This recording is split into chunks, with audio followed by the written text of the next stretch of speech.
Welcome back. In the last talk, we talked about turning our worry into worship. And in the next few moments, I want to explore the sister of worry. And that would be waiting. See how I made you wait for it? It was uncomfortable, wasn't it? Well, that is kind of the point, that it's uncomfortable, strange, and unnatural. Waiting is maybe my least favorite hobby. I hate waiting. And I'd imagine I'm in good company. Now, just out of curiosity, here's a hypothetical situation. You're driving to Seattle from somewhere else that you are, and it's a ways away, to support a friend who made it to the national bagpiping competition. And you're a good friend, so you want to go and support your friend who made it this far. Now you're cruising down the highway, you're almost to Seattle when suddenly traffic slows and you are parked on the highway right next to an exit. Now, because this is a hypothetical, I can tell you that you have two options. Option A is to stay stuck in traffic, parked, stand still for 2 hours. Or option B is you can take the exit, take a very roundabout road that will get you to Seattle in 3 hours. Would you rather A, sit in traffic, or B, take the longer route, but not have to wait? If any of you said B, then you are my kind of people. I would much rather be comforted by the illusion of moving than the agony of waiting. Now, perhaps this just reveals that I have issues that I need to sort out, or maybe it reveals the tendency of the human heart, that we all have a deep hatred of waiting. So why is it that we hate waiting so much? Theologian Tony Evans reports this. Statistics show that the average person spends close to an hour every day waiting for something. When you add up all that waiting over a lifespan of 70 years, you're going to hate this, the average person will spend more than 3 years of their lives waiting for something to happen. He then observes this. The real problem isn't waiting.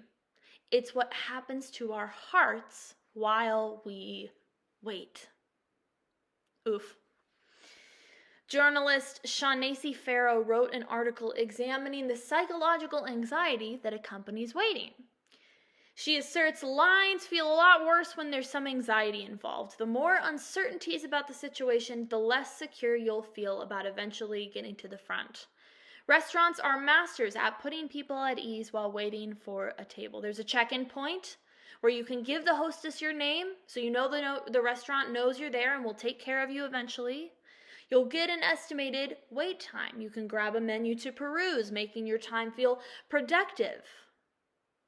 All that strategy, just to avoid waiting or to make waiting more enjoyable. Scripture is full of stories of people who waited, right? You could even characterize the entire Old Testament as waiting. It's a period of waiting in Judaism because everybody was anticipating the promised Messiah, right? Or there's the woman in Luke 8 who had been bleeding for 12 years, waiting for 12 years. Or the invalid recorded in John 5 who had been waiting for 38 years until Jesus came and healed him. Well, today I want to explore a few ways to survive waiting. And all of those ways are anchored in the past, the present, and the future. So first, the past. Perhaps one of the most poignant examples of waiting is the relationship that the Israelites had with God, and specifically Moses, because the timeline of the Israelites was slavery. The timeline of the Israelites was completely inconvenient and unconventional. God waited to relieve them from their slavery, and then they had to wait in the wilderness because they kept messing up.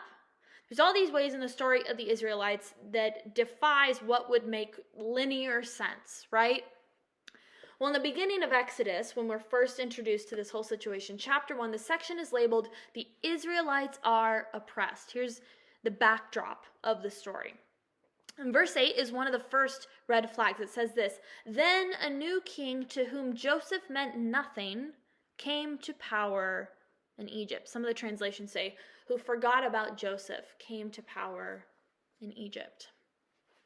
Now I want to pause here because I think one of the most important parts of waiting well is remembering God's loyalty in the past. The king doesn't remember Joseph, and therefore he has no connection to Yahweh. And that's where the problems start. So in your waiting, remember God's faithfulness in the past. We'll come back to this. Moses is born and found by Pharaoh's daughter, and he's raised as a royal Egyptian. And fast forward, Moses actually murders an Egyptian who is beating an Israelite, and he flees to Egypt. He flees from Egypt, sorry. He's 40 years old when this encounter happens, okay? He's 40 years old.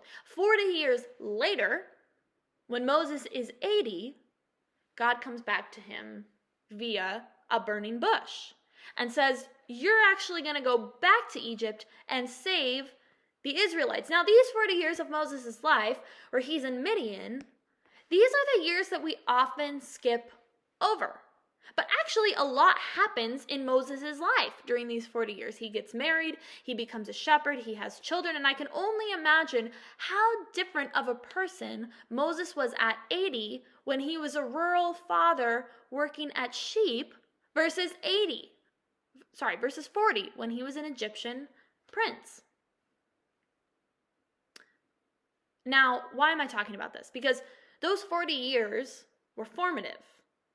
They had to be. Moses was a different person when God finds him with the burning bush. We know Moses to be a brave leader who confronts Pharaoh, the leader who parts the Red Sea. But I believe that these 40 years where he's in Midian, years that the Israelites, meanwhile, were still enslaved in Egypt, those are the years when God was working on Moses. The Israelites were waiting, but God was working. That's important. That's my first observation, is that God is working in your waiting, I promise you. And this is something that the Israelites are bad at remembering, because God does keep his promise of deliverance. He does save them, but they forget that constantly. There's a story in Exodus 33 where God is so frustrated with his forgetful people that he says, go to the land I've promised you, but I'm sending you an angel instead of escorting you there myself.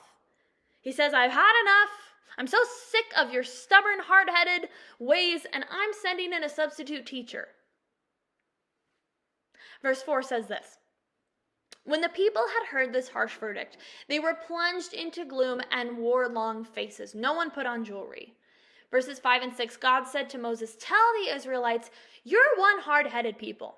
I couldn't stand being with you even for a moment. I'd destroy you. So take off all your jewelry until I figure out what to do with you. So the Israelites stripped themselves of their jewelry from Mount Horeb on. We skip forward, and Moses is the liaison between the Israelites and God. Verse 11 says this. Moses said to God, look, you tell me, lead these people, but you don't let me know whom you're going to send with me. You tell me I know you well, and you are special to me. If I'm so special to you, let me in on your plans. That way, I will continue being special to you. Don't forget, this is your people, your responsibility. Moses gets a little sassy here. He's essentially arguing with God. He's reasoning with God. And in one of the most stunning stories of Scripture, God seems to change his mind. Verse 14 says this. God said, my presence will go with you. I'll see the journey to the end. And here's my favorite verse, verse 15 and 16. Moses said this, if your presence doesn't take the lead here, call this trip off right now. How else will it be known that you're with me in this, with me and your people? Are you traveling with us or not? How else will people know that we're special?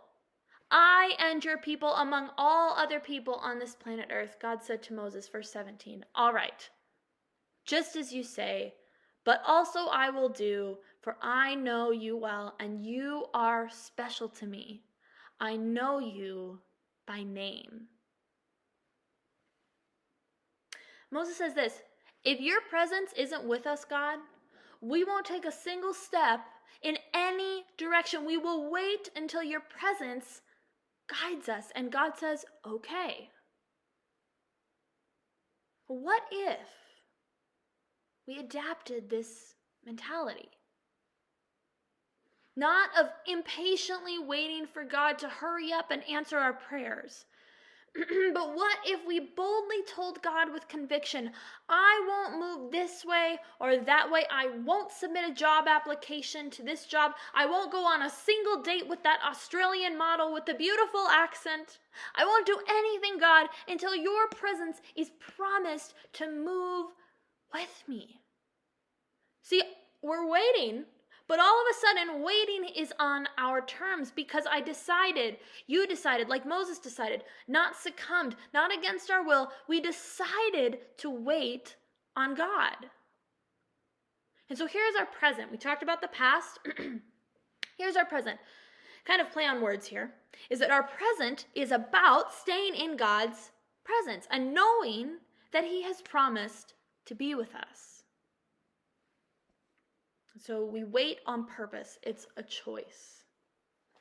I recently went to one of my friends' weddings, and during the part of the wedding vows, I thought that it was so beautiful. It sent me reaching through my purse trying to find my phone so that I could write it down before I forgot, because there was this one line that I hadn't cried the whole ceremony. I didn't cry after at all, but this one line really got me, and I started tearing up. He said this: when you are in the best of health, I will love you. And if tragedy strikes and you are disabled, I will push the wheelchair and love you still. We wait on those we love on purpose. It's a choice. And the same is true with God. We will wait on God in the best of health and in the worst. Jesus says, follow me. And I always say that follow me implies that we're actually going somewhere. But even the longest road trips have gas station stops. So patience. This is waiting well, is patience. I love this story that says this. A man was walking through the supermarket with a screaming baby in a shopping cart. A woman nearby noticed at that time, again and again, the man would calmly say, keep calm, Albert, keep calm. Keep calm, Albert. Well, finally, in admiration for the man's patience, as the child continued to wail, the woman walked up to him and said, Sir, I must commend you for your patience with baby Albert. To which the man replied, Madam, I am Albert. The truth is that waiting on God can feel like a screaming baby inside of your soul, like a piercing disturbance that is unrelenting, like a pulsing pain. But remember the past and be patient with the present. Cling to God's presence, because if we are patient on God and wait on him to decide our next step like Moses, I believe there is a joy waiting for us in the end. And that brings us to the future. One of my favorite songs is Seasons by Hillsong Worship. This song is about how nature demonstrates the virtues of waiting, especially in wintertime. How the rhythm of Mother Earth so expertly illustrates a comfortability with waiting, and waiting well. I'm going to read you some of the lyrics. It says this: Oh, how nature acquaints us with the nature of patience. Like a seed in the snow, I've been buried to grow. For your promise is loyal from seed to sequoia. A few weeks ago, I was on a trip with my high schoolers, and we went to a museum of science up in San Francisco, and it was so cool. And in the museum, there was a trunk of this giant sequoia tree on display, and it was breathtaking. The trunk's diameter, it said, was 9 feet tall, but as I read about the tree, I realized that the slice they'd taken was actually from near the top of the trunk. The base of the trunk, it said, was 18 feet wide. And the infographic there said the tree soared about 265 feet tall. So it got me curious. I did some more research. What is with these sequoia trees? That's so enormous. And here's what I found about sequoia trees. Here's what one website said. Giant sequoia is the planet's most massive living thing, past and present, with trunk diameters in excess of 36 feet and heights reaching more than 300 feet. Indeed, no tree species in the world has sparked as much interest, reverence, and awe as the giant sequoia, aka Sierra redwood, or big tree. It's been called the monarch of all conifers, godlike giant of the golden age, and the climax of American vegetation. A godlike giant. Here's the interesting part, though. Giant sequoia seeds are one of the tiniest in the tree world. Yet the tree, which grows from them, are the largest living things on Earth. Isn't that amazing? I kept reading this.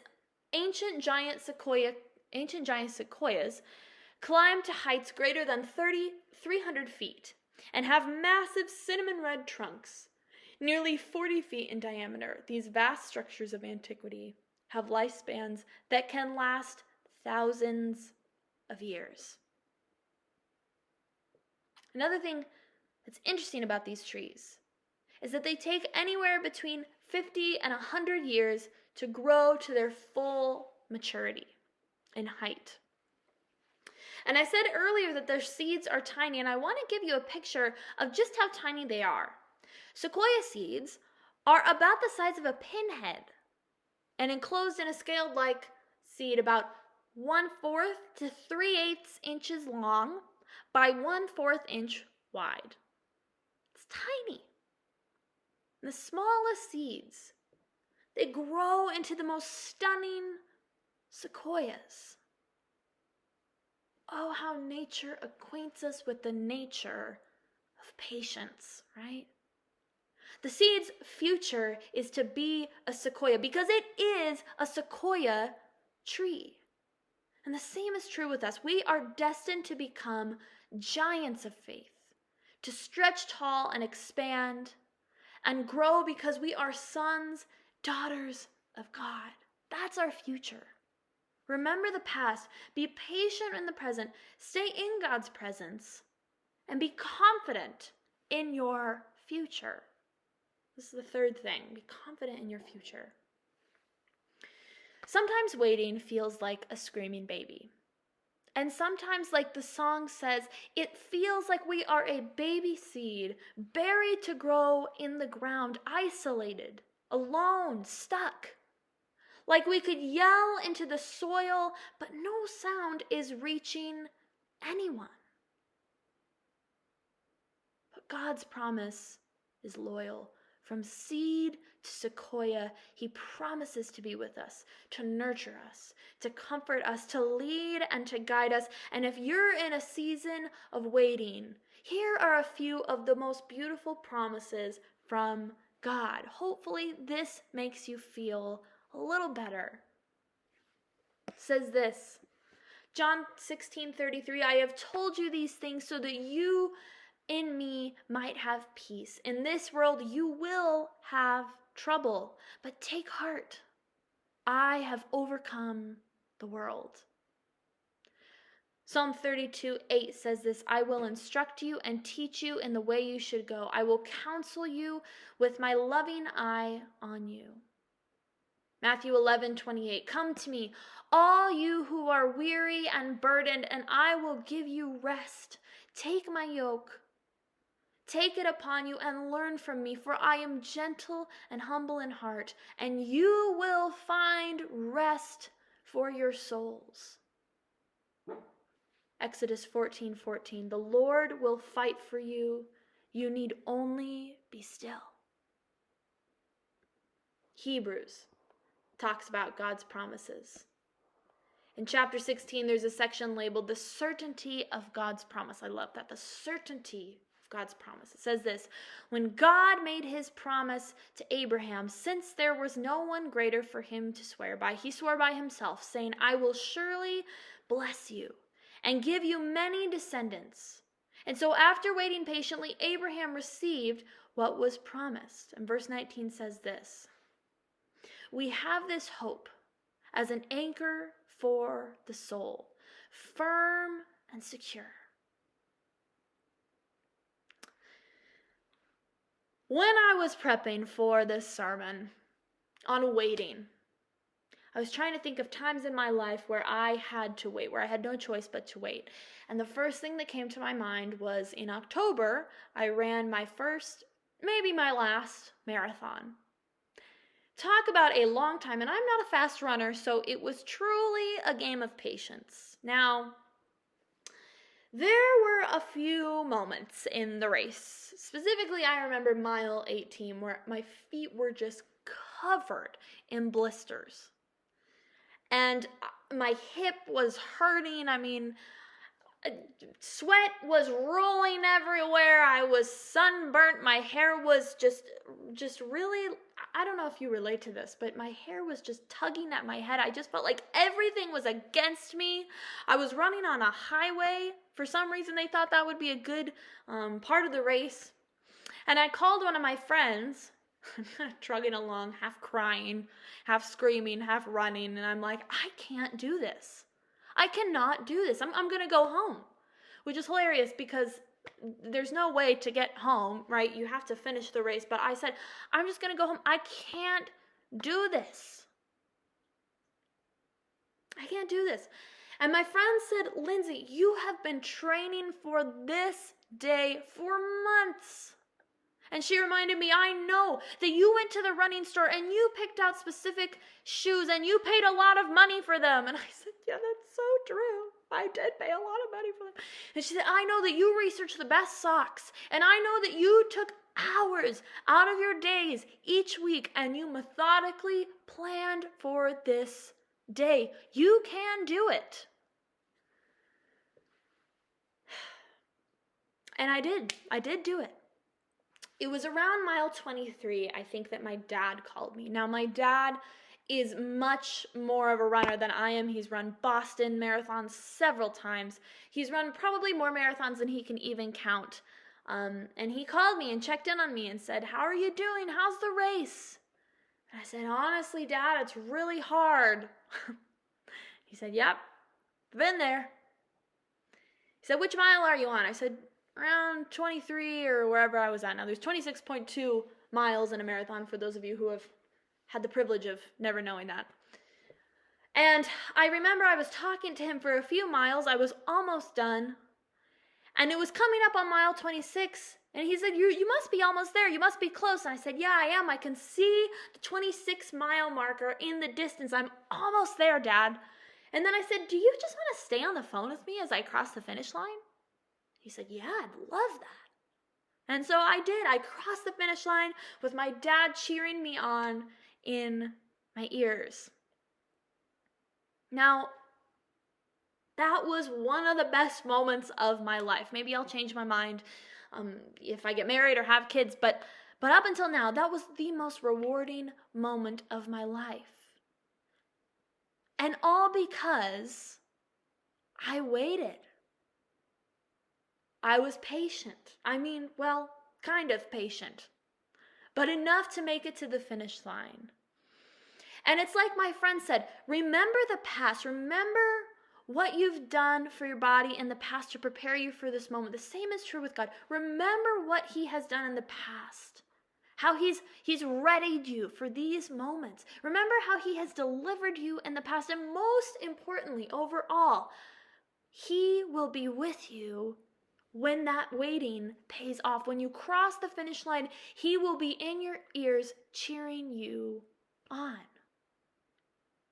Our God is always, he's always on the line, talking to us through Scripture, working in the waiting, always present. The end of the story in Exodus 33 is this. Verse 18, Moses said, please, let me see your glory. Verse 19 says this. God said, I will make my goodness pass right in front of you. I'll call out the name God right before you. Talk about a finish line moment, right? There is glory at the end of our waiting. What he has vowed, he will make good. In your waiting, remember the past. Practice patience in the present. Know that God's presence is present in that moment and be confident. Know the glory of your future. I'm going to end with the chorus lyrics to that song, Seasons by Hillsong. It says this, I know though the winter is long, even richer, the harvest it brings.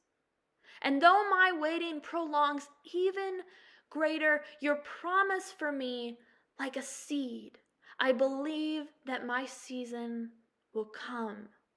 I can see the promise and I can see the future. You're the God of seasons and I'm just in the winter. If all I know of harvest is that it's worth my patience, then if you're not done working, God, I'm not done waiting.